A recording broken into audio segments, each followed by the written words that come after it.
Hiya, question 3. So 15 students sat a maths exam and an English exam. Both exams were marked out of 30.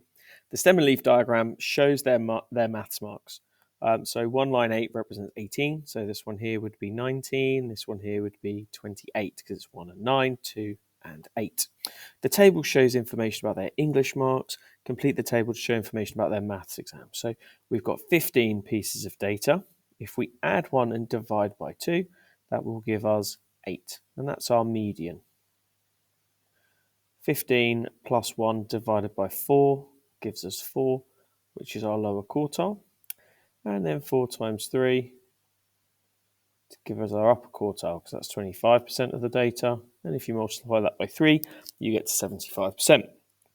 So let's find these values. 1, 2, 3, 4, 5, 6, 7, 8, 9, 10, 11, 12. So our lower quartile is 13, our median is 22, and our upper quartile 28.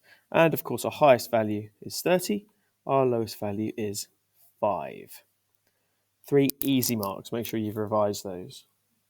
Okay, draw a box on Whiskers plot to show the data for the English and the maths exam. So I've made a note of these earlier. I've just got to make sure I get them spot on.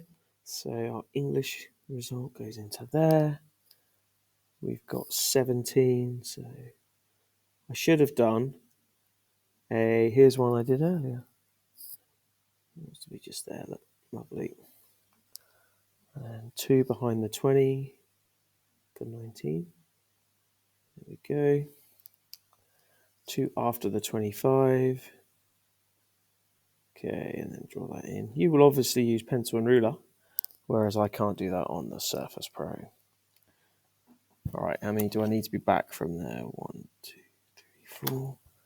1, 2, 3, 4. That looks a bit close. It's 4 away from here. 1, 2, 3, 4 there. Okay, so that makes the highest mark 28. Let me just check that. Yeah, good, super. Make sure our whiskers are pretty. Okay, that one's for English. I'm going to label it as well. I want to make sure it's nice and clear for my reader. Maths, we've got a 5.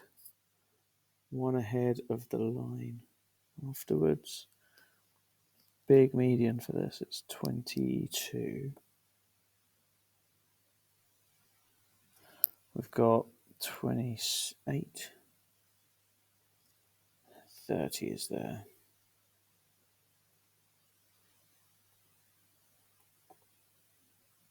So, and there's maths.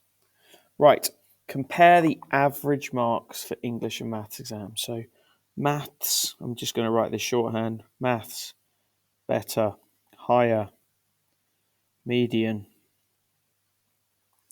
And then we'll put 22 compared to, what was that one? 19? Better check that. Ooh, median, 19, good. Okay, super. Which marks were more consistent, English or maths? I'm going to go with English. And then I'm going to say lower interquartile range.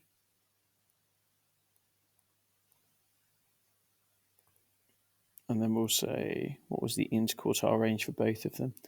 This one was 9, AQA 9. And then for maths, it was 15. So I'm going to say 9 compared to 15. Super. So very important that we make the link that when they say average mark, when we're talking about averages, we're talking about the mean, the median, or the mode. So within a box plot, we have the median. So we're comparing those. And then when it says consistency, we're talking about a range. So that means that our box plot, the box part of it is the range of the middle 50% of the data. So 25% to 75. And if you've got a wider interquartile range, it means that they're further away from that median, and therefore the results are a bit more varied. So when we want consistency, we want a smaller box plot. Okay, that is question 3. Yep, we've got the little box with the 8 in it. That's question 3 complete, and I'll see you at question 4.